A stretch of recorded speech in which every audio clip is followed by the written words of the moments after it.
Hola, tengo 61 años y vivo en El Paso, Texas. Hace 9 meses, algo imposible sucedió en mi vida, algo que dividió a mi familia, que hizo que mi propia hija dejara de hablarme y que toda mi comunidad me señalara con el dedo.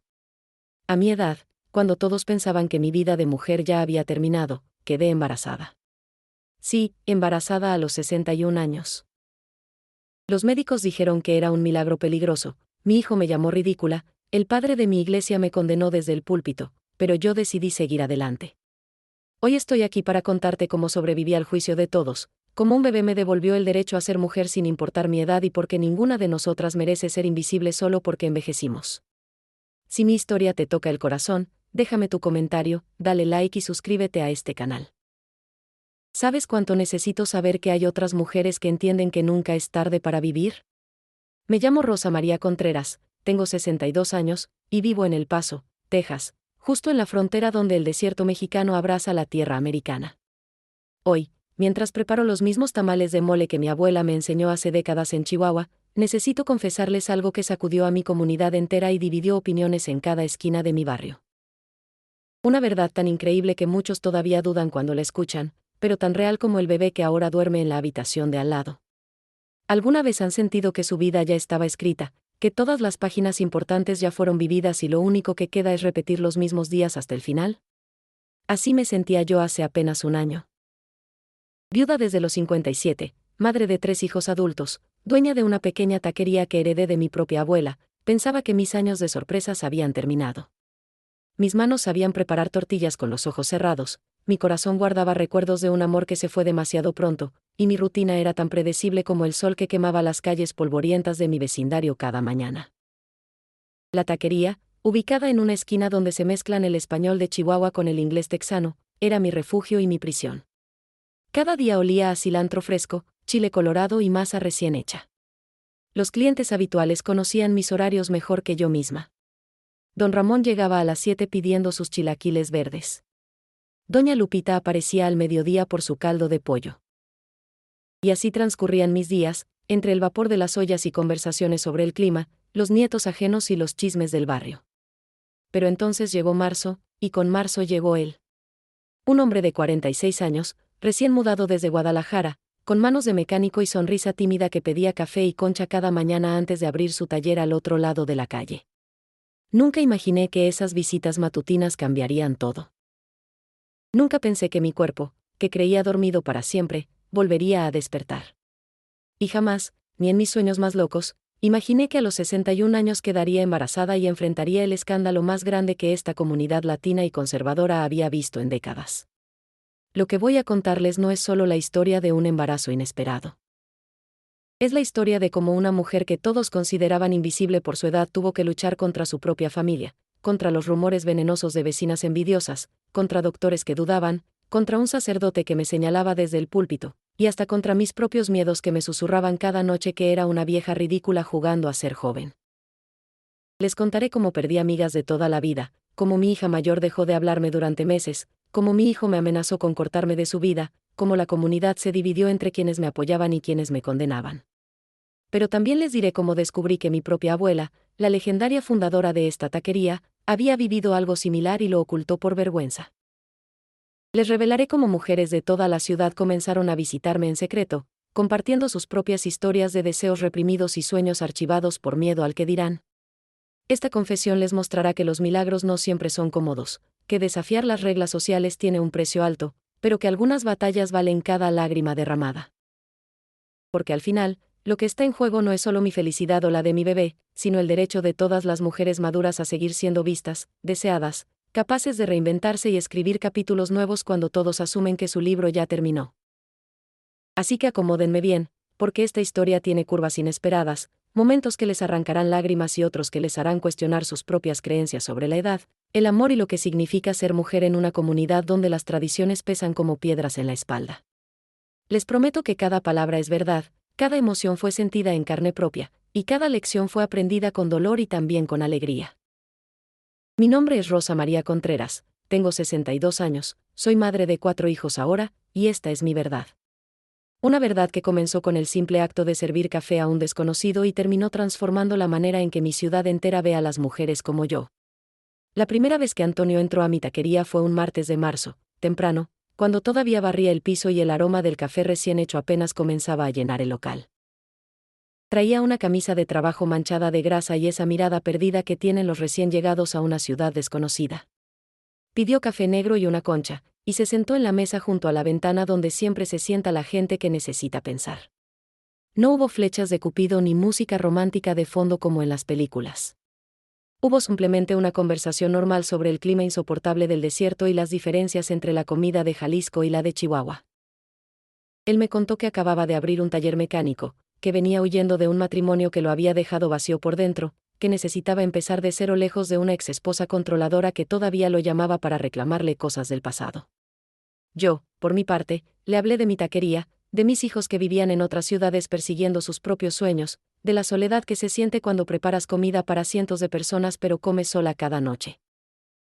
¿Saben esa sensación de hablar con alguien y sentir que realmente te escucha, no solo oye palabras sino entiende silencios? Así fue desde el principio. Antonio empezó a venir cada mañana. Siempre a la misma hora, siempre pidiendo lo mismo, siempre quedándose un poco más cada día. Las conversaciones se hicieron más profundas. Me contó sobre su hijo que vivía en Guadalajara y que apenas lo visitaba. Yo le hablé de mi difunto esposo, de cómo había muerto de un infarto dejándome con 3 hijos pequeños y una taquería llena de deudas. Le conté cosas que nunca había compartido con nadie, ni siquiera con mis hijas. Pasaron 2 meses antes de que me atreviera a admitir, primero a mí misma y luego a él, que lo que sentía era más que amistad. 2 meses de despertarme pensando en si vendría ese día, de elegir con más cuidado qué delantal ponerme, de sentir mariposas en el estómago cada vez que la puerta se abría y era él. ¿Se imaginan? 61 años y sintiendo lo mismo que sentía a los 18 cuando conocí a mi esposo. Pero el miedo era enorme. Él tenía 46 años, casi 15 años menor que yo. ¿Qué dirían mis hijos? ¿Qué pensarían las vecinas que me conocían desde siempre? ¿Qué murmuraría la gente en misa los domingos? En mi comunidad, una mujer de mi edad debería estar contenta siendo abuela, tejiendo, cuidando nietos, no coqueteando con un hombre más joven como adolescente sin control. Una noche de mayo, después de cerrar el local, Antonio se ofreció a ayudarme con las mesas. Mientras limpiábamos en silencio, con el radio viejo tocando esas canciones de mariachi que rompen el corazón, me preguntó si alguna vez pensaba en volver a enamorarme. La pregunta me tomó tan desprevenida que dejé caer el trapo que tenía en las manos. Le dije la verdad. Le dije que había creído que esa parte de mi vida estaba muerta, que una mujer de mi edad no debería pensar en esas cosas, que la sociedad te hace sentir invisible después de cierta edad. Él se acercó, tomó mi mano con esas manos grandes de mecánico, y me dijo algo que nunca olvidaré. Me dijo que la edad solo era un número inventado por gente que tiene miedo de vivir, que él me veía más viva y radiante que muchas mujeres jóvenes que había conocido, que mi risa le alegraba los días grises. Esa noche nos dimos nuestro primer beso en la cocina de mi taquería, entre el olor a frijoles refritos y tortillas. Un beso tímido, nervioso, hermoso. Un beso que me hizo sentir que no estaba muerta, que todavía tenía derecho a sentir, a desear, a ser deseada. Lloré esa noche en mi casa, no de tristeza sino de alivio. Alivio de saber que mi corazón todavía funcionaba, que todavía podía latir fuerte por alguien. Pero la felicidad duró poco. Cuando decidí presentarle a Antonio a mis hijos, el infierno se desató. Mi hija mayor, Patricia, lo miró con desconfianza desde el primer momento. Apenas Antonio se fue, me dijo que estaba haciendo el ridículo, que la gente se burlaría de mí, que seguramente él solo quería mi dinero o aprovecharse de una vieja solitaria. Sus palabras fueron como cuchillos. Mi hijo Carlos, el abogado que vive en Phoenix, fue peor. Me llamó por teléfono gritando, diciendo que estaba avergonzando a la familia, que sus socios preguntaban por qué su madre andaba de novia como quinceañera, que si seguía con esa ridiculez él cortaría toda comunicación conmigo. Solo mi hija menor, Lucía, la artista rebelde que siempre fue la oveja negra de la familia, me apoyó. Ella sabía lo que era ser juzgada por decisiones que no encajaban en los moldes familiares. Los siguientes meses fueron una mezcla extraña de felicidad robada y culpa constante. Antonio y yo nos veíamos a escondidas como adolescentes, cenábamos en lugares donde nadie nos conociera, hablábamos por teléfono tarde en la noche cuando estaba segura de que nadie me escuchaba. El amor que sentía era real, profundo, sanador.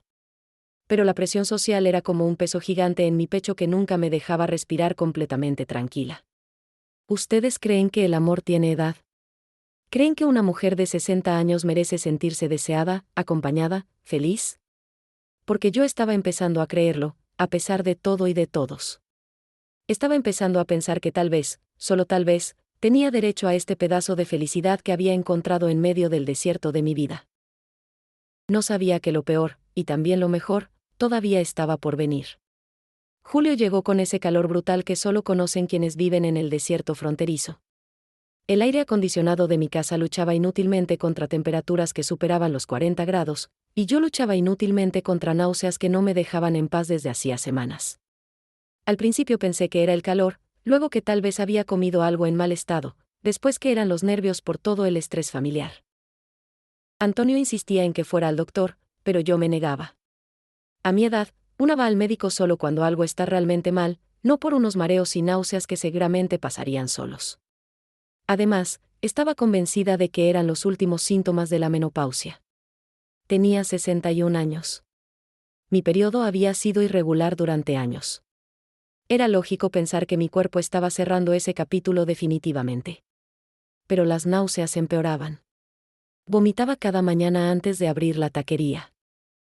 El olor del chile que siempre me había encantado ahora me revolvía el estómago.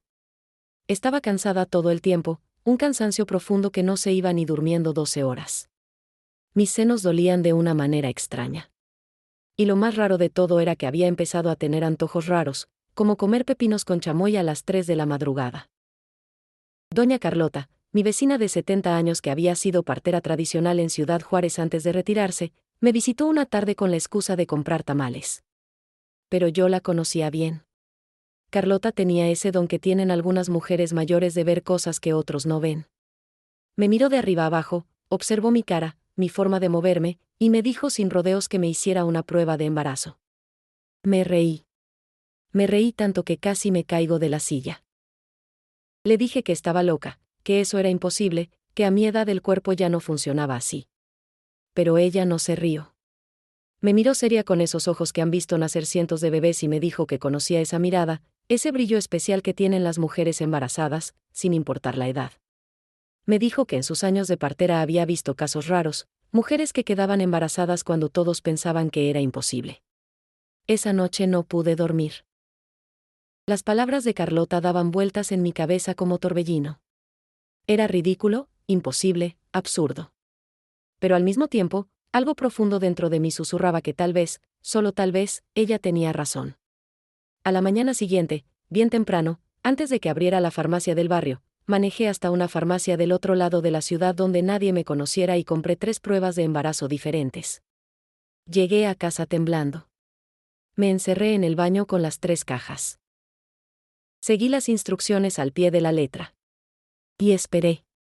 Esos 3 minutos fueron los más largos de mi vida. Recé, aunque no sabía exactamente qué pedirle a Dios. ¿Qué fuera negativo para confirmar que todo esto era una locura? ¿O qué fuera positivo para explicar lo que estaba sintiendo? La primera prueba mostró 2 líneas claras. Positivo. Pensé que era un error, que la prueba estaba defectuosa. Abrí la segunda. 2 líneas otra vez. Positivo. Mi corazón latía tan fuerte que podía oírlo en mis oídos. Abrí la tercera con manos temblorosas. Positivo. Las 3 pruebas decían lo mismo. Embarazada. A los 61 años. Embarazada. Me senté en el piso del baño y lloré. Lloré durante horas. No sé si lloraba de miedo, de alegría, de shock, o de todo junto. ¿Cómo era posible? ¿Cómo había pasado esto? Pensé en Antonio, en mis hijos, en lo que dirían. Pensé en mi edad, en los riesgos, en lo que esto significaba. Pensé en mi cuerpo que creía jubilado de estas responsabilidades. Pensé en todo y en nada al mismo tiempo. Cuando finalmente pude levantarme, me miré en el espejo. La mujer que me devolvía la mirada tenía 61 años, arrugas que contaban historias de décadas vividas, canas que había dejado de teñir hace años. Pero también tenía una vida creciendo dentro. Una vida imposible, inesperada, milagrosa o terrible, dependiendo de cómo se mirara. Llamé a Antonio. Vino inmediatamente. Cuando le mostré las pruebas, su reacción fue increíble. Se arrodilló frente a mí, puso sus manos en mi vientre todavía plano, y lloró de felicidad. Me dijo que era un milagro, que nos habían dado un regalo único, que enfrentaríamos todo juntos. Su alegría era tan genuina que por un momento logró calmar mi terror. Pero esa calma duró poco. Esa misma tarde fui a un laboratorio clínico para confirmar con un análisis de sangre. 2 días después, el resultado llegó. Embarazada de aproximadamente 12 semanas. 3 meses. Había estado embarazada durante 3 meses sin saberlo, pensando que eran síntomas de menopausia. El doctor que me dio los resultados no compartió el entusiasmo de Antonio. Me miró con preocupación y me dijo palabras que me helaron la sangre. Me habló de riesgos altísimos, de complicaciones potenciales que podían ser fatales a mi edad, de estadísticas aterradoras sobre embarazos después de los 60. Me sugirió, con mucha delicadeza pero firmeza, que considerara mis opciones, incluyendo la interrupción del embarazo por razones médicas. Salí de ese consultorio destrozada. Me senté en mi camioneta en el estacionamiento y grité. Grité de rabia, de miedo, de impotencia. ¿Cómo podía la vida darme este regalo imposible solo para arrebatármelo con amenazas médicas? ¿Cómo podía mi cuerpo traicionarme de esta manera, siendo demasiado viejo para algo que había hecho 3 veces cuando era joven? Esa noche, sola en mi casa porque Antonio tenía trabajo pendiente en el taller, toqué mi vientre y hablé con el bebé que crecía dentro. Le dije que lo sentía por traerlo a este mundo tan complicado. Le dije que no sabía si era lo suficientemente fuerte para protegerlo. Le dije que tenía miedo. Pero también le prometí que buscaría respuestas, que no me rendiría sin pelear. Porque si algo me habían enseñado mis 61 años de vida era que los doctores no siempre tienen razón, que los milagros existen incluso cuando las probabilidades están en contra, y que las mujeres como yo, las mujeres del desierto, somos más fuertes de lo que todos creen.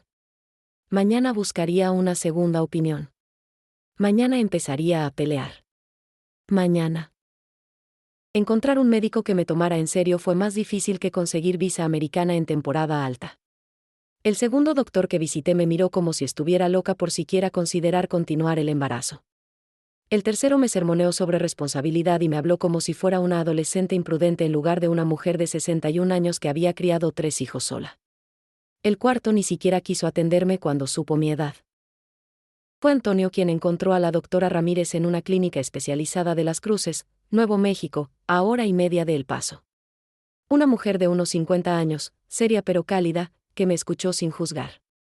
Me hizo exámenes exhaustivos, revisó mi historial médico completo, y después de 3 días de estudios me llamó a su consultorio. No me mintió. Me dijo que los riesgos eran reales y significativos. Diabetes gestacional, preeclampsia, problemas cardíacos, complicaciones en el parto. Me dijo que mi edad convertía este embarazo en algo extremadamente delicado que requeriría monitoreo constante, medicamentos preventivos, reposo cuando fuera necesario, y probablemente cesárea programada.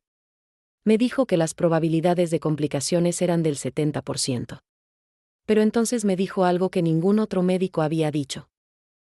Me dijo que si yo estaba dispuesta a seguir un protocolo riguroso, si contaba con apoyo familiar y emocional, si entendía los riesgos y aún así elegía continuar, ella me acompañaría en este viaje. Me dijo que había visto casos similares, no muchos pero algunos, y que con los cuidados adecuados era posible. Posible, no garantizado, pero posible. Salí de esa cita con una mezcla de alivio y terror. Tenía un plan médico, tenía una doctora que me respetaba, pero también tenía clara conciencia de lo que enfrentaba. Y aún me faltaba lo más difícil, decirle a mis hijos, enfrentar a mi familia, prepararme para el huracán social que se avecinaba. Le conté primero a Lucía, mi hija menor, porque sabía que ella me apoyaría. Lloró conmigo por teléfono, me dijo que era valiente, que enfrentaríamos esto juntas. Su apoyo me dio fuerzas para llamar a Patricia, mi hija mayor. Esa llamada fue brutal. Patricia gritó que estaba destruyendo la reputación familiar, que la gente se burlaría de nosotras, que como se suponía que ella explicara a sus amigas que su madre de 61 años estaba embarazada como adolescente irresponsable. Carlos, mi hijo, fue peor. Me dijo que era una vergüenza, que claramente había perdido la cordura, que ese hombre solo me estaba usando y que cuando todo saliera mal él no estaría ahí para recoger los pedazos. Me dijo que no me llamara más, que no podía asociarse con este escándalo. Sus palabras fueron veneno puro. Pero el verdadero infierno comenzó cuando los rumores llegaron al barrio.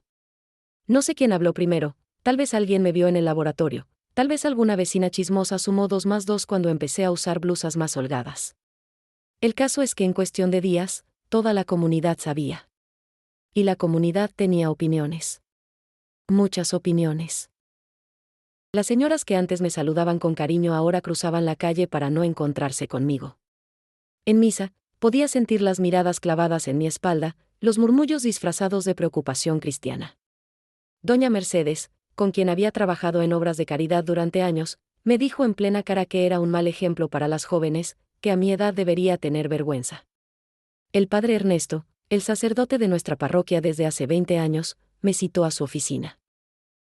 Esperaba palabras de consuelo, de apoyo pastoral, pero lo que recibí fue un sermón sobre dignidad y comportamiento apropiado según la edad.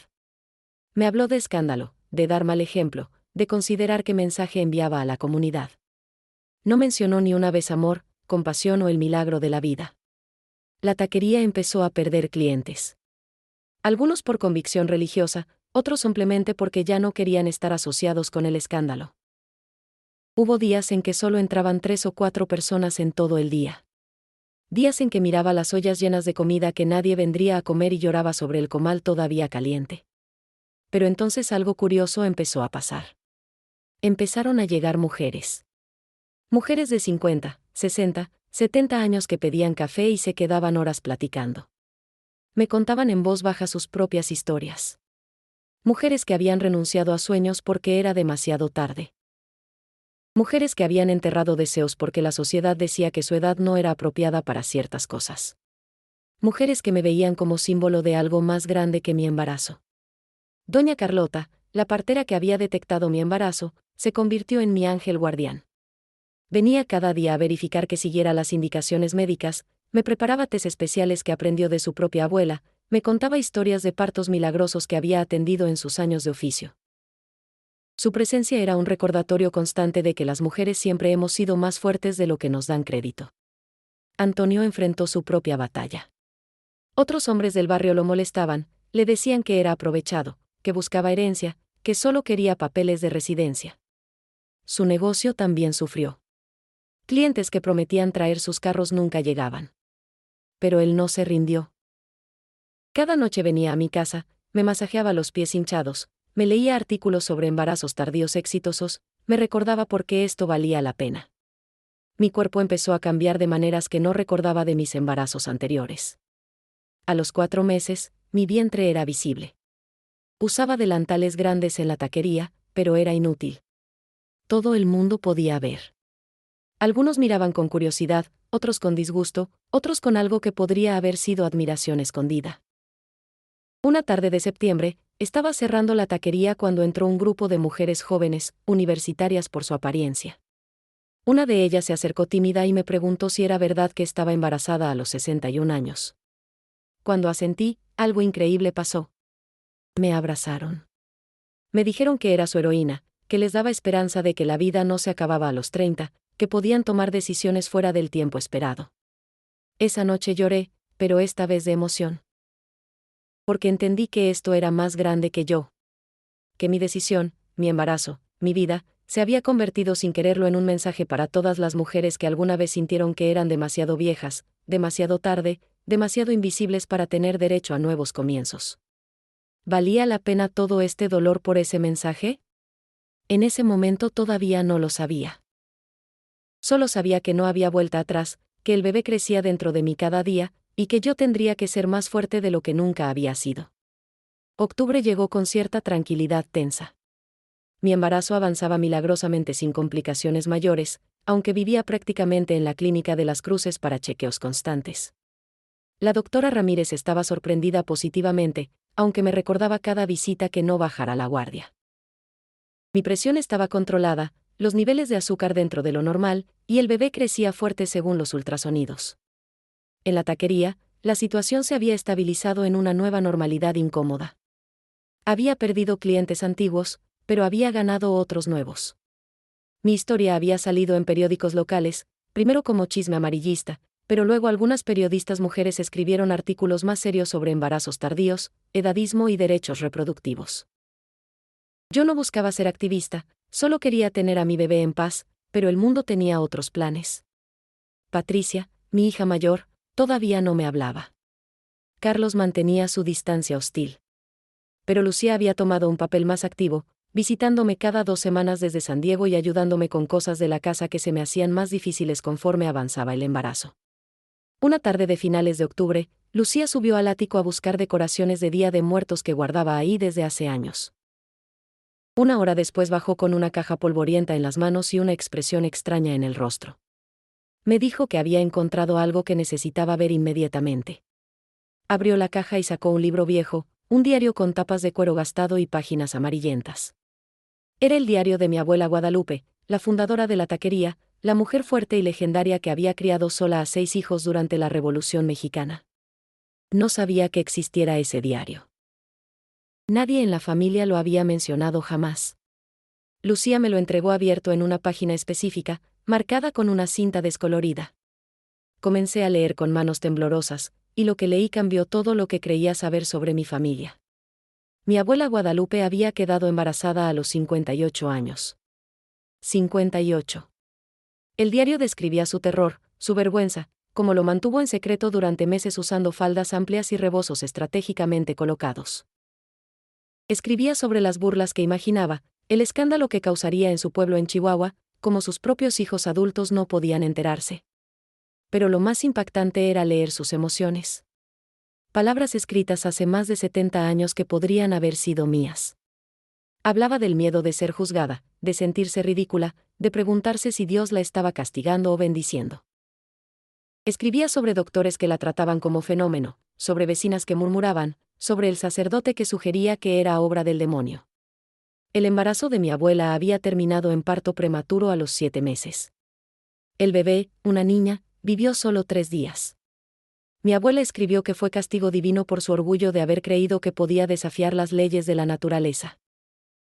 Después de esa pérdida, quemó todas las evidencias del embarazo, juró a sus hijos que nunca mencionaran el tema, y cargó esa culpa hasta su muerte décadas después. Leí las últimas páginas del diario llorando tanto que apenas podía ver las palabras.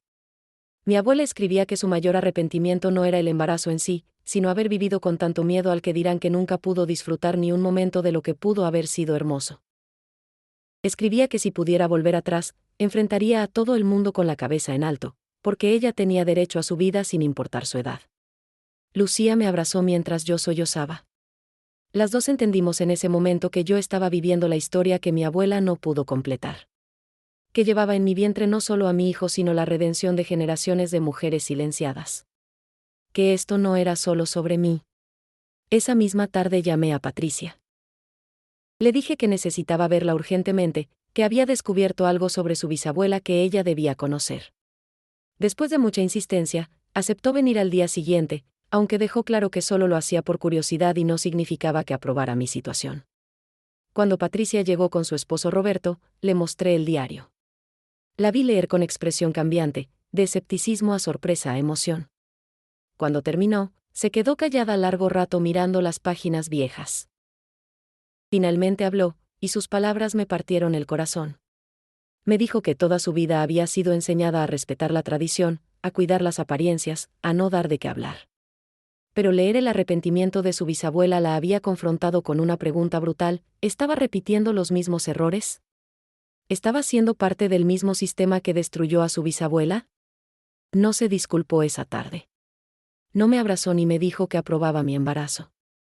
Pero algo había cambiado en sus ojos. Una grieta en la armadura de su juicio. Y yo me aferré a esa grieta como si fuera un salvavidas en medio del océano. Los siguientes días fueron extraños. Patricia empezó a llamarme ocasionalmente para preguntar cómo estaba, conversaciones breves y todavía tensas, pero conversaciones al fin. Lucía fotografió cada página del diario para preservarlo digitalmente. Y yo, todas las noches antes de dormir, tocaba mi vientre y le prometía al bebé que crecía dentro que su historia no terminaría en arrepentimiento como la de mi abuela. Le prometí que enfrentaría cada juicio con la cabeza en alto. Que no dejaría que nadie me hiciera sentir vergüenza por darle vida. que pelearía hasta el final por su derecho a existir y por mi derecho a ser madre otra vez sin importar mi edad. Porque si mi abuela Guadalupe podía hablarme desde el pasado a través de páginas amarillas, su mensaje era claro: no cometas mi error, no te rindas, sé valiente donde yo fui cobarde. Y yo iba a honrar ese legado aunque me costara todo. Noviembre comenzó con una llamada telefónica que heló mi sangre. Era Antonio, su voz temblorosa, diciéndome que su exesposa Teresa acababa de llegar a El Paso sin avisar y estaba preguntando por él en todo el barrio. Mi primer pensamiento fue protector hacia él, pero mi segundo pensamiento fue de terror puro. Una mujer despechada, celosa y, según Antonio había descrito, bastante inestable, ahora estaba en mi ciudad. Teresa no perdió tiempo. 2 días después, en plena hora del almuerzo cuando la taquería estaba llena de clientes, ella entró como huracán. Una mujer de unos 40 y tantos años, elegante pero con una dureza en los ojos que me recordó a cuchillos afilados. Se plantó en medio del local y comenzó a gritar. Me llamó robamaridos, vieja desesperada, vergüenza para las mujeres mexicanas. Dijo que Antonio era su esposo, que ella nunca había aceptado el divorcio, que yo estaba destruyendo su familia. El restaurante quedó en silencio mortal. Todos los clientes miraban alternando entre Teresa y yo. Sentí el calor subir a mi cara, la vergüenza instalarse en mi pecho, el impulso de esconderme, de correr, de desaparecer. Pero entonces pasó algo que no esperaba. Don Ramón, el cliente más antiguo de mi taquería, un señor de 80 años que venía desde antes de que yo heredara el negocio, se levantó de su mesa. Con voz tranquila pero firme, le dijo a Teresa que conocía a la señora Rosa María desde hace décadas, que era una mujer de honor y respeto, y que si ella tenía acusaciones que hacer, debía llevarlas a las autoridades apropiadas, no avergonzar a una embarazada en su propio negocio. Otros clientes asintieron. Doña Lupita dijo que también conocía mi carácter y que no permitirían que alguien me faltara al respeto en mi propia casa. Teresa intentó seguir, pero la solidaridad de los clientes la descolocó. Finalmente gritó que traería pruebas, que todos verían quién era realmente Antonio, y salió azotando la puerta. Me derrumbé en una silla, temblando. Los clientes se acercaron, me trajeron agua, me dijeron palabras de apoyo. En ese momento comprendí que aunque había perdido amistades, había ganado aliados leales.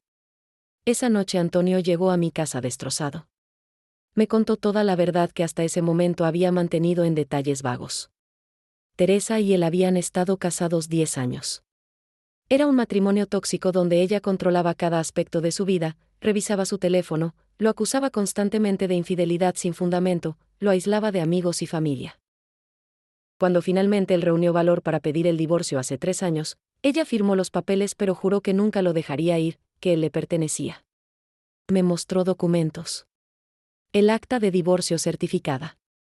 Mensajes de texto donde Teresa admitía que el matrimonio había terminado pero que no aceptaría verlo con otra. Testimonios de amigos mutuos sobre el comportamiento obsesivo de ella. Todo estaba ahí, legal y documentado. Pero la verdad legal no siempre vence a la percepción pública, especialmente en comunidades chismosas. Los siguientes días fueron un circo mediático en pequeña escala. Teresa se instaló en un motel cerca y comenzó una campaña sistemática para destruir nuestra reputación. Fue a la parroquia diciendo que Antonio había abandonado a una familia necesitada. Publicó en redes sociales locales acusándolo de mentiroso y a mí de amante. Repartió volantes con "la verdad" sobre nosotros en el barrio. Yo estaba embarazada de casi 7 meses, cansada, con dolor de espalda constante, y ahora tenía que lidiar con esto. Hubo momentos en que quería rendirme, decirle a Antonio que se fuera, que no valía la pena todo este sufrimiento. Pero entonces sentía al bebé moverse dentro de mí, y recordaba que estábamos peleando por algo más grande que nuestro consuelo inmediato. Lucía contrató un abogado desde San Diego que envió cartas de cese y desistimiento a Teresa, advirtiéndole sobre difamación. Antonio organizó una reunión con varios vecinos donde presentó toda la documentación legal de su divorcio. Doña Carlota, bendita sea, habló con otras señoras del barrio, las mismas que me habían condenado meses atrás, contándoles la historia completa. La marea comenzó a cambiar cuando Patricia hizo algo completamente inesperado. Mi hija mayor, que todavía mantenía distancia conmigo, publicó en su Facebook un mensaje defendiéndome. Escribió sobre el diario de su bisabuela, sobre segundas oportunidades, sobre cómo había juzgado mal a su propia madre. No era una disculpa completa, pero era un paso. y en nuestra comunidad donde Facebook es el periódico local, sus palabras tuvieron peso. Más mujeres empezaron a hablar públicamente a mi favor. Mujeres que habían sido juzgadas por divorciarse, por rehacer sus vidas, por tomar decisiones fuera de lo convencional. Se formó una red silenciosa pero poderosa de apoyo femenino que contrarrestaba el veneno que Teresa esparcía. La confrontación final llegó 2 semanas después. Teresa apareció en mi casa una noche, pero esta vez sin gritos. Estaba llorando. Me dijo que había venido a El Paso porque no soportaba ver a Antonio feliz cuando ella seguía destruida. Me confesó que su obsesión la había consumido, que había perdido amigos, trabajo, dignidad persiguiéndolo. Me preguntó qué tenía yo que ella no tuvo. Fue un momento extraño de humanidad entre 2 mujeres que habían sido enemigas. Le dije la verdad. Que no lo había buscado, que el amor llegó cuando dejé de perseguirlo, que Antonio necesitaba libertad no control. Le sugerí que buscara ayuda, que dejara ir lo que ya estaba muerto, que se diera permiso de empezar de nuevo. No sé si mis palabras la alcanzaron, pero al día siguiente Teresa dejó El Paso. Dejó una nota en el motel diciendo que volvía a Guadalajara. Nunca más supimos de ella directamente, aunque Antonio me dijo meses después que había empezado terapia y rehecho su vida. Pero el daño emocional que dejó fue profundo. La comunidad quedó dividida de manera que tomaría años sanar. Yo quedé exhausta, con mi embarazo entrando en fase crítica, y con cicatrices invisibles que dolían más que cualquier herida física. Sin embargo, también quedó algo positivo. La crisis había forzado conversaciones que necesitaban ocurrir. Había expuesto verdades. Había mostrado quiénes eran verdaderos amigos y quiénes solo apoyaban cuando era conveniente. Y me había enseñado que a veces pelear por tu felicidad significa atravesar infiernos que nunca imaginaste, pero que del otro lado espera algo que vale cada lágrima. Diciembre llegó con frío inusual para el desierto y con noticias médicas que transformaron mi mundo. En mi consulta de rutina del 8º mes, la doctora Ramírez detectó señales preocupantes. Mi presión había subido peligrosamente, había proteína en mi orina, y mis tobillos estaban hinchados de manera alarmante. Preeclampsia, dijo con voz seria. Moderada todavía, pero con riesgo de empeorar rápidamente. Su orden fue tajante: reposo absoluto. Nada de trabajo, nada de estar de pie por periodos largos, nada de estrés. Debía pasar los siguientes 2 meses prácticamente en cama, monitoreando mi presión 3 veces al día, tomando medicamentos preventivos, y asistiendo a chequeos 2 veces por semana. Si la preeclampsia empeoraba, tendría que hospitalizarme o inducir el parto prematuro, con todos los riesgos que eso implicaba. Salí de esa cita destruida. ¿Cómo podía tener reposo absoluto cuando tenía una taquería que era mi único sustento? ¿Quién cocinaría? ¿Quién atendería a los clientes? ¿Quién pagaría las cuentas médicas que se acumulaban cada semana? El seguro médico cubría solo una parte de los gastos especializados, y mis ahorros se estaban agotando rápidamente. Esa noche hubo una reunión improvisada en mi casa. Antonio, Lucía, doña Carlota, y sorprendentemente, Patricia. Mi hija mayor había manejado 6 horas desde Phoenix sin avisar. Cuando llegó y vio mi estado, su máscara de distancia finalmente se rompió. Me abrazó por primera vez en meses y lloró pidiéndome perdón por no haber estado presente cuando más lo necesitaba. Entre todos armaron un plan. Lucía dejaría temporalmente su vida en San Diego y se mudaría conmigo para cuidarme y manejar la taquería. Antonio cubriría gastos económicos usando sus ahorros del taller. Patricia vendría cada fin de semana a relevar a Lucía y ayudar con la administración. Doña Carlota supervisaría mis signos vitales y prepararía comidas especiales para controlar mi presión. Carlos, mi hijo, todavía no participaba, pero al menos Patricia había vuelto. Los siguientes días fueron de transición caótica. Lucía llegó con sus maletas y una determinación que nunca le había visto. Aprendió las recetas de la taquería con una velocidad impresionante, aunque sus tamales no quedaban exactamente como los míos, decían los clientes con cariño. Antonio instaló una cama en la sala de mi casa para que yo pudiera estar cerca de la cocina sin subir escaleras. Patricia creó hojas de cálculo para controlar gastos médicos y estableció un sistema de turnos. El reposo absoluto era tortura para alguien como yo que había trabajado desde los 12 años. Estar acostada mientras escuchaba los sonidos de mi taquería funcionando sin mí me hacía sentir inútil, invisible, como si ya estuviera muerta en vida. Veía a Lucía correr de la cocina al mostrador, a Antonio ayudar en las horas pico, y me sentía culpable de que sus vidas estuvieran en pausa por mi culpa. Pero las horas forzadas de quietud también trajeron algo inesperado, reflexión profunda. Comencé a escribir un diario, inspirada por el de mi abuela Guadalupe. Escribí sobre mis miedos, mis arrepentimientos, mis esperanzas. Escribí cartas para el bebé explicando todo lo que había pasado, para que algún día cuando creciera entendiera que su nacimiento había sido deseado a pesar de todo. Una tarde de mediados de diciembre, mientras organizaba papeles viejos desde mi cama, encontré algo más en las cajas del ático que Lucía había bajado. Fotografías antiguas de mi abuela que nunca había visto. En una de ellas, tomada frente a la taquería original en Chihuahua, mi abuela lucía un vientre prominente bajo su vestido tradicional. Di vuelta a la foto y había una fecha escrita a mano, 1946. Calculé rápidamente. Era el año de su embarazo tardío.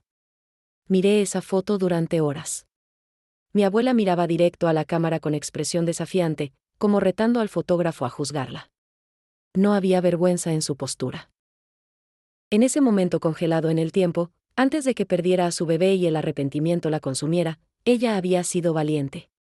Me pregunté si el arrepentimiento en su diario no era por el embarazo en sí, sino por haber dejado que el miedo eclipsara esos momentos de valentía. Pegué la foto en la pared frente a mi cama. Cada mañana al despertar, lo primero que veía era a mi abuela embarazada, orgullosa, desafiante. Me convertí en mi fuente de fuerza cuando las mías flaqueaban. Los días se volvieron más difíciles conforme avanzaba diciembre. Mi presión subía y bajaba caprichosamente. Algunos días me sentía relativamente bien, otros apenas podía mantener los ojos abiertos por la fatiga. La Navidad llegó sin celebraciones grandes. Patricia vino con su familia, Roberto finalmente habló conmigo después de meses de silencio, y hasta trajo un regalo para el bebé, una cobija tejida a mano que su esposa había hecho. Lucía preparó una cena sencilla. Antonio puso un arbolito pequeño junto a mi cama. Pero Carlos no vino ni llamó. Su ausencia dolió más que cualquier complicación médica. Una semana después de Navidad, la doctora Ramírez me internó preventivamente. Mi presión había alcanzado niveles peligrosos y necesitaban monitoreo constante. Pasé 5 días en el hospital, conectada a máquinas que registraban cada latido del corazón del bebé y cada fluctuación de mi presión. Fueron 5 días de terror puro, imaginando que en cualquier momento me dirían que tenían que sacar al bebé, que algo había salido mal, que mi cuerpo viejo había fallado. Pero mi cuerpo resistió. El tratamiento agresivo funcionó. La presión se estabilizó lo suficiente para que me dieran alta con instrucciones aún más estrictas. Entré en el año nuevo, 2023, embarazada de 8 meses y medio, exhausta, asustada, pero milagrosamente todavía en pie. Bueno, técnicamente acostada, pero viva. Antonio se quedaba cada noche durmiendo en un colchón en el piso junto a mi cama. Me despertaba a veces y lo encontraba mirándome, asegurándose de que respirara. Su devoción era absoluta. Lucía había perdido peso del estrés pero nunca se quejó. Patricia llamaba 3 veces al día para supervisar que siguiera las indicaciones médicas. Y yo, acostada en mi cama improvisada en la sala, tocando mi vientre enorme donde un bebé pateaba con fuerza, me preparaba mental y emocionalmente para el momento final. El momento del parto que se acercaba rápidamente. El momento de la verdad donde sabría si todo este sufrimiento, toda esta pelea, todo este escándalo, había valido la pena. La foto de mi abuela me miraba desde la pared. Y yo le prometía en silencio que terminaría lo que ella había empezado. Que traería a este bebé al mundo sano. Que demostraría que las mujeres como nosotras merecemos segundas, terceras, cuartas oportunidades sin importar cuántos años marquen nuestras identificaciones. Faltaban semanas, solo semanas, para saber si lo lograría. El trabajo de parto comenzó en la madrugada del 15 de enero, 3 semanas antes de la fecha programada para la cesárea. Me desperté con un dolor familiar pero olvidado, ese dolor que ninguna mujer confunde con otra cosa. Mi primer pensamiento, antes incluso del miedo, fue, es demasiado pronto. A las 37 semanas el bebé estaba técnicamente a término pero necesitaba más tiempo, según la doctora Ramírez. Desperté a Antonio que dormía en el colchón del piso. No entró en pánico, gracias a Dios. Llamó a la doctora Ramírez mientras me ayudaba a vestir. Llamó a Lucía que estaba en su cuarto. En 15 minutos estábamos en camino a Las Cruces, hora y media de carretera oscura atravesando el desierto mientras las contracciones se intensificaban cada 10 minutos. Lucía manejaba porque Antonio temblaba demasiado. Yo iba atrás, aferrada al asiento, respirando como recordaba haber respirado 40 años atrás en mis otros partos. Pero este era diferente. Mi cuerpo de 61 años protestaba de maneras que no recordaba. Cada contracción se sentía como si me partieran por la mitad. El miedo era una presencia física en el auto. Llegamos al hospital cuando el cielo comenzaba a aclararse con ese tono gris previo al amanecer. La doctora Ramírez ya estaba ahí, había venido directo de su casa. Me llevaron inmediatamente a sala de partos. Los monitores mostraban que el bebé estaba bien, fuerte, con latidos constantes. Pero mi presión volvía a dispararse con cada contracción. La decisión fue rápida, cesárea de emergencia. Me prepararon a velocidad récord. Antonio pudo entrar a la sala de operaciones con bata y cubrebocas.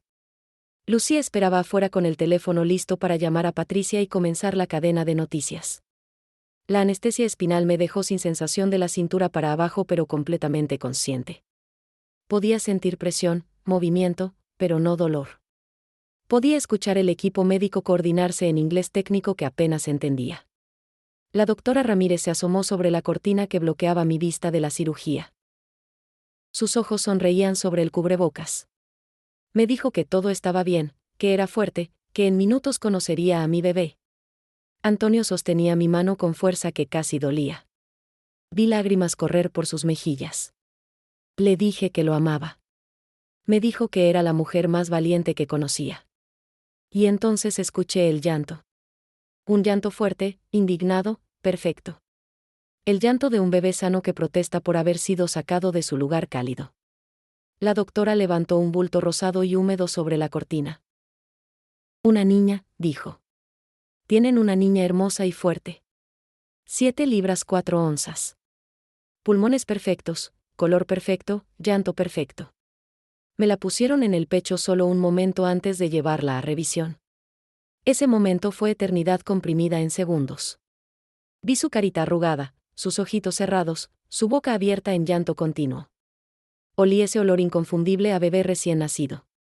Toqué su piel increíblemente suave. Y algo dentro de mí se rompió y se recompuso al mismo tiempo. Lloraba y reía simultáneamente. Antonio lloraba sin sonido, su cuerpo sacudiéndose con sollozos de alivio. La doctora Ramírez, profesional siempre, tenía ojos brillantes mientras terminaba la cesárea. Las enfermeras sonreían detrás de sus cubrebocas. En esa sala de operaciones fría y estéril, había pasado algo milagroso. Me cerraron, me llevaron a recuperación.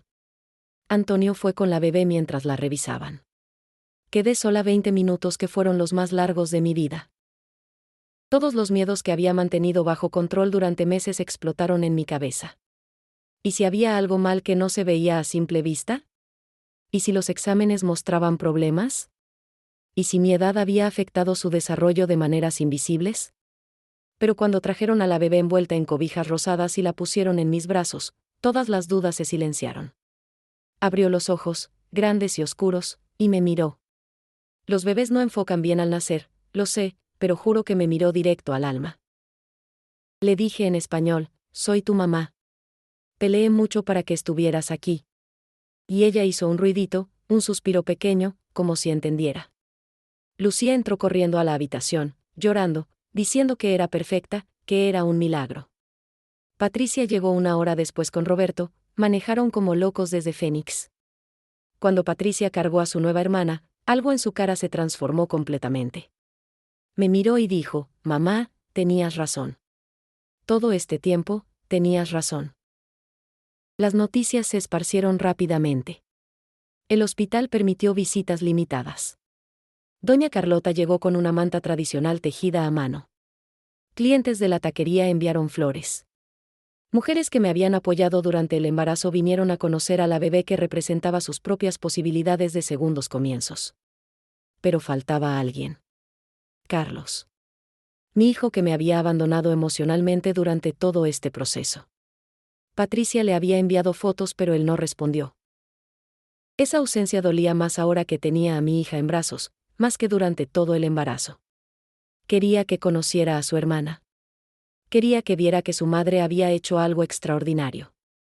La segunda noche en el hospital, exhausta pero incapaz de dormir, sostenía a la bebé mientras ella dormía. Antonio dormía en la silla junto a mi cama. Lucía había ido al hotel a descansar. La habitación estaba en silencio excepto por los pitidos suaves de los monitores y la respiración de mi hija. Pensé en mi abuela Guadalupe y su bebé que solo vivió 3 días. Pensé en el dolor que debe haber sentido, en el arrepentimiento que cargó toda su vida. Miré a mi hija sana, fuerte, perfecta, y supe que había completado algo que mi abuela no pudo. Había desafiado las mismas reglas sociales pero había tenido un resultado diferente. Había honrado su memoria de la manera más profunda posible. Le puse nombre esa noche. Guadalupe Esperanza. Guadalupe por mi abuela, Esperanza porque eso era ella, esperanza de que nunca es demasiado tarde, de que las mujeres merecemos todas las oportunidades sin importar nuestra edad, de que los finales pueden ser también nuevos comienzos. El amanecer del tercer día fue claro y frío. Desde la ventana del hospital podía ver el desierto extendiéndose infinitamente, el mismo desierto que me había visto nacer, que me había visto enviudar, que me había visto luchar, y que ahora me veía triunfar. Guadalupe Esperanza dormía en mis brazos, ajena al milagro que representaba su existencia. Y yo, Rosa María Contreras, madre de 4, 62 años, sobreviviente de juicios sociales y batallas médicas, sostuve a mi hija contra mi corazón y finalmente, me permití creer que todo había valido la pena. Volver a casa después de 5 días en el hospital fue como entrar a un mundo diferente. La taquería tenía un letrero enorme que decía: "Felicidades a Rosa María por su milagro". Clientes, vecinos, hasta personas que no conocía personalmente habían dejado regalos en la puerta. Pañales, cobijas, juguetes, tarjetas con mensajes de apoyo. Mi pequeño negocio parecía tienda de bebés. Pero la atmósfera en El Paso era extraña, dividida. Mi historia había aparecido en periódicos locales, primero como curiosidad médica, luego como debate social. Programas de radio discutían si mi decisión había sido responsable o egoísta. Páginas de Facebook de la comunidad se llenaron de comentarios polarizados. Algunos me llamaban heroína, otros decían que era mala madre por arriesgar así la vida. La Iglesia Católica tomó una posición oficial. El obispo de la diócesis emitió un comunicado hablando sobre la santidad de la vida pero también sobre la responsabilidad parental y consideraciones de edad. No me condenó directamente pero las implicaciones eran claras. El padre Ernesto, el sacerdote de mi parroquia, empeoró las cosas con sermones velados sobre vanidad y desafiar el orden natural. Esto provocó una división en la congregación. Mujeres mayores empezaron a faltar a misa en protesta.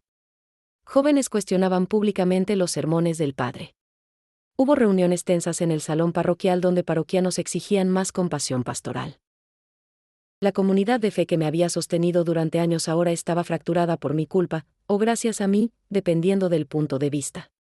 Una mañana, 2 semanas después del nacimiento de Guadalupe, un grupo de mujeres de diferentes edades se presentó en mi casa. Traían una propuesta. Querían organizar un evento público, una especie de panel de discusión, donde yo pudiera contar mi historia completa y donde se pudiera discutir abiertamente temas de edadismo, derechos reproductivos de mujeres mayores, y prejuicios sociales contra segundos comienzos.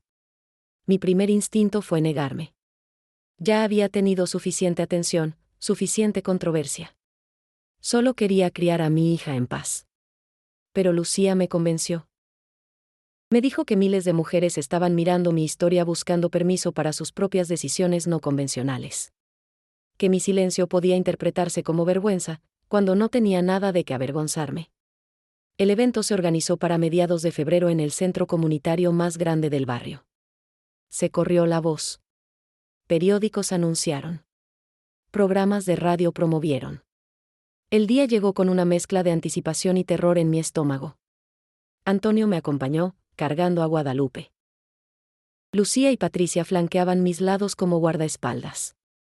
Doña Carlota vino con un grupo de sus amigas parteras retiradas. El centro estaba lleno. Más de 200 personas. Vi caras conocidas y desconocidas. Vi apoyo y hostilidad en cantidades iguales. El panel incluía a la doctora Ramírez, un especialista en ética médica, una activista de derechos reproductivos, y yo. Nos sentamos en el escenario bajo luces brillantes que me hacían sudar. Las preguntas fueron duras. Alguien preguntó si había considerado el bienestar del bebé al arriesgarme así.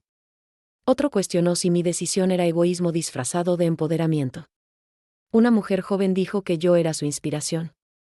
Un hombre mayor dijo que estaba promoviendo conductas irresponsables. La doctora Ramírez defendió la autonomía de las pacientes. El especialista en ética presentó ambos lados del debate. Cuando llegó mi turno de hablar, tomé a Guadalupe en mis brazos y caminé al micrófono. El silencio en la sala fue absoluto. Hablé desde el corazón.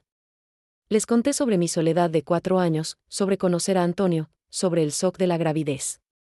Les conté sobre el diario de mi abuela y su arrepentimiento. Les hablé del precio emocional que pagué, las amistades perdidas, la condena social. Pero también les dije algo crucial. Les dije que mi decisión no era prescriptiva. Que no estaba diciendo que todas las mujeres de 60 años deberían embarazarse. Que cada mujer debe tomar decisiones basadas en su propia situación, salud, deseos. Que lo único que yo defendía era el derecho a tener esas opciones, a ser consideradas capaces de decidir sobre sus propios cuerpos sin importar la edad. Les mostré a Guadalupe, despierta y alerta en mis brazos, sus ojos curiosos mirando las luces. Les dije que ella era real, sana, amada. Que su existencia no era error ni accidente sino resultado de amor inesperado y decisiones conscientes. Que si mi historia inspiraba a alguien, maravilloso, pero que si alguien elegía un camino diferente, también estaba bien. Hubo aplausos. Hubo también silencio incómodo de quienes no estaban de acuerdo. Pero algo cambió en la atmósfera. La conversación se volvió más matizada. Personas que habían venido a condenarse quedaron escuchando testimonios de otras mujeres. Mujeres de 50, 60, 70 años subieron al micrófono compartiendo sus propias historias de sueños pospuestos, amores tardíos, decisiones arriesgadas. Una mujer de 65 años contó que acababa de volver a la universidad. Otra de 58 dijo que había empezado un negocio después de divorciarse. Una más, de 72, compartió que se había enamorado de nuevo después de enviudar.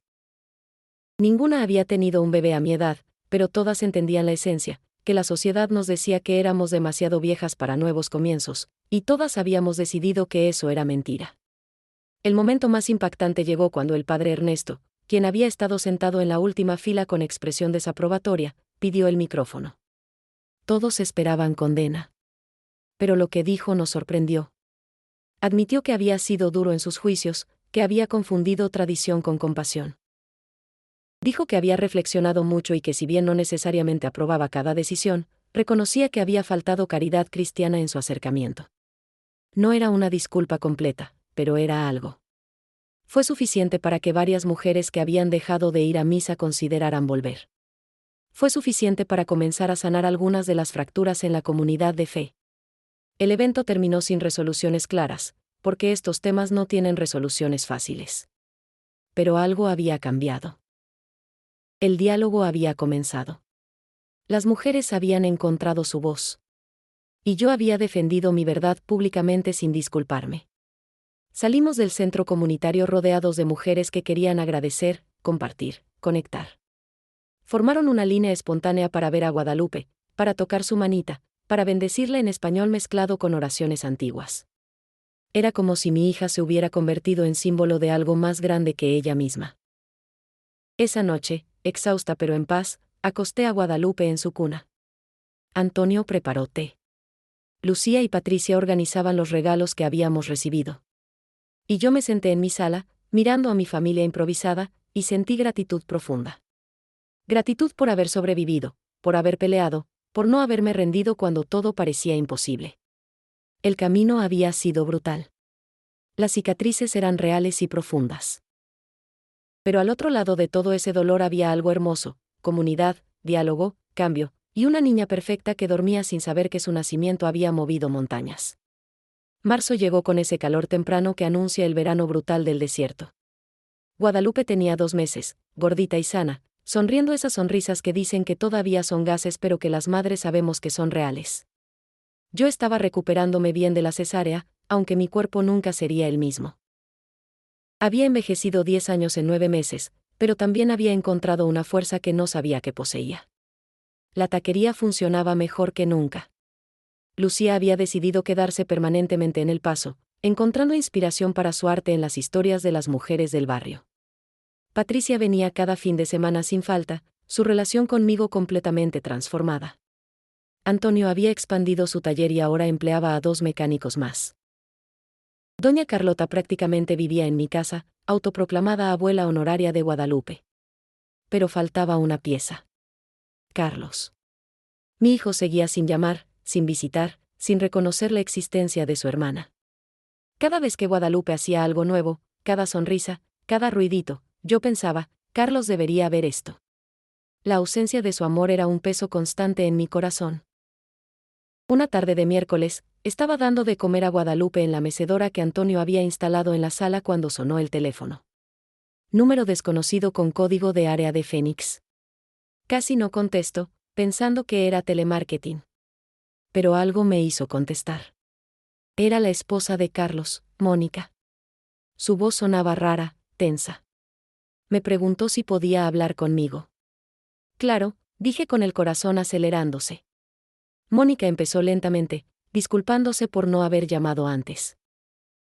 Me dijo que durante estos meses había tenido muchas conversaciones difíciles con Carlos sobre su rechazo hacia mí. Me contó que Carlos estaba aterrado. No de mi embarazo en sí, sino de lo que representaba. Su papá había muerto joven de un infarto. Carlos vivía con miedo constante de perderme también. Cuando quedé embarazada a los 61 años con todos los riesgos médicos, su cerebro solo procesó una cosa: mi mamá va a morir. Y en lugar de enfrentar ese miedo, lo convirtió en enojo.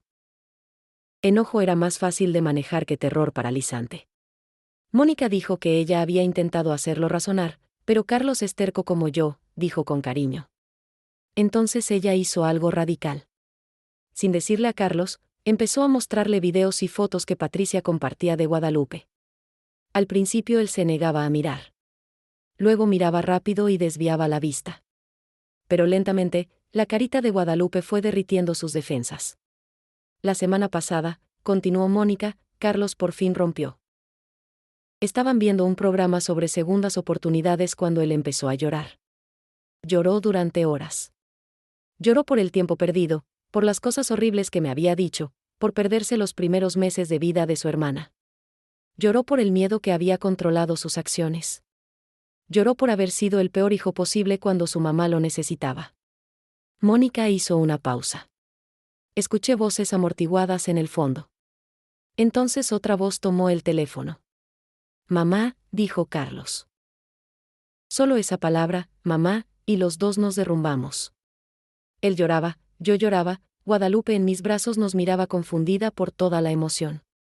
Carlos habló entre sollozos. Me pidió perdón 20 veces. Dijo que era un cobarde, que me había fallado cuando más lo necesitaba, que no merecía mi perdón pero lo rogaba de rodillas. Dijo que quería conocer a Guadalupe, que quería ser parte de su vida, que quería recuperar el tiempo perdido conmigo. Le dije que lo perdonaba. Le dije que lo amaba. Le dije que siempre había esperado esta llamada. Le dije que Guadalupe necesitaba conocer a su hermano mayor. Le dije que nuestra familia estaba incompleta sin él. Le dije todas las cosas que una madre dice cuando su hijo perdido regresa. Carlos dijo que vendrían el próximo fin de semana. Él, Mónica y mis 2 nietos que tampoco habían conocido a su tía. Dijo que necesitaba verme con sus propios ojos para creer que estaba bien, para procesar que había sobrevivido a algo que él estaba seguro que me mataría. Dijo que había pasado meses preparándose para mi muerte en lugar de celebrar nueva vida. Esa conversación duró 2 horas. Hablamos de todo, su miedo, mi soledad por su ausencia, como ambos habíamos sufrido por esta separación. Hablamos sobre la necesidad de terapia para él, sobre reconstruir nuestra relación, sobre ser honestos con nuestras emociones en lugar de esconderlas detrás de enojo o silencio. Cuando colgué el teléfono, me quedé sentada en la mecedora durante largo rato. Guadalupe se había quedado dormida en mis brazos, ajena al milagro que acababa de ocurrir. Antonio llegó del taller y me encontró llorando. Pensó que algo malo había pasado hasta que le conté. Entonces él también lloró. El sábado siguiente fue como esperarse Navidad siendo niña. Limpié la casa 3 veces. Preparé toda la comida favorita de Carlos. Lucía decoró con globos. Patricia llegó temprano para estar presente. Antonio se puso su mejor camisa. Todos estábamos nerviosos. Cuando el carro de Carlos se estacionó frente a mi casa, salí corriendo a pesar de que la doctora me había dicho que no hiciera esfuerzos. Carlos bajó del carro y solo nos miramos. 6 meses de silencio entre nosotros. Su cara mostraba todo: arrepentimiento, miedo, esperanza, amor. Caminó lentamente hacia mí y nos abrazamos en medio de la calle. Lo sostuve como cuando era niño y tenía pesadillas. Él me sostuvo como si yo fuera cristal frágil que podía romperse. Los dos lloramos sin vergüenza. Sus hijos, adolescentes confundidos, miraban la escena sin saber qué hacer. Mónica sonreía con lágrimas en sus propios ojos. Entramos a la casa. Guadalupe estaba en su sillita, despierta y alerta. Carlos se acercó lentamente, como si ella fuera criatura mítica. Se arrodilló frente a ella. «Hola, hermanita», dijo con voz quebrada. «Soy Carlos, tu hermano mayor. Siento no haber estado aquí desde el principio». Guadalupe lo miró con esos ojos grandes y le regaló una sonrisa enorme. Carlos lloró de nuevo. Pasamos el día entero juntos. Carlos cargó a Guadalupe, le cantó, le habló, se disculpó con ella por su ausencia. Le contó sobre su papá, mi difunto esposo, diciéndole que ella llevaba su mismo espíritu luchador. Habló conmigo sobre todo lo que se había perdido, los ultrasonidos, el parto, los primeros meses. Antes de irse, Carlos me abrazó largo rato. Me dijo al oído que yo era la mujer más valiente que conocía, que había desafiado todo y todos por amor, que mi coraje lo avergonzaba y lo inspiraba simultáneamente. Me dijo que pasaría el resto de su vida compensando estos meses perdidos.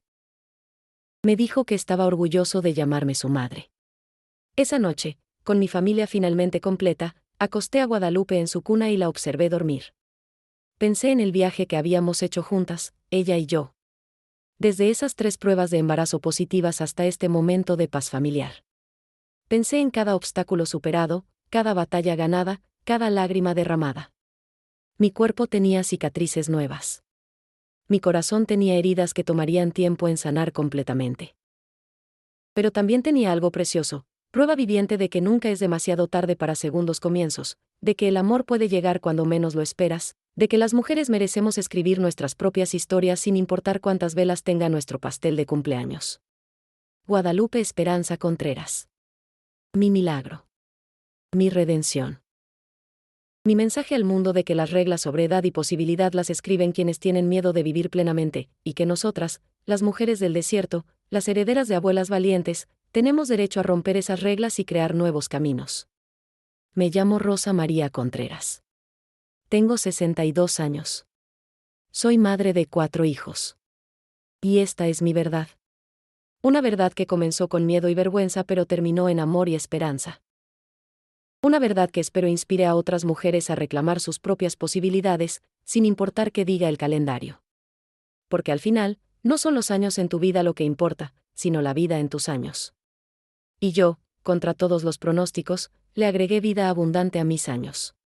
Vida en forma de bebé, de familia sanada, de comunidad transformada, de mujeres inspiradas. Y si pudiera hablar con mi abuela Guadalupe ahora, le diría: lo logré, abuela. Terminé lo que tú comenzaste. No dejé que el miedo ganara. Y tu bisnieta lleva tu nombre con orgullo.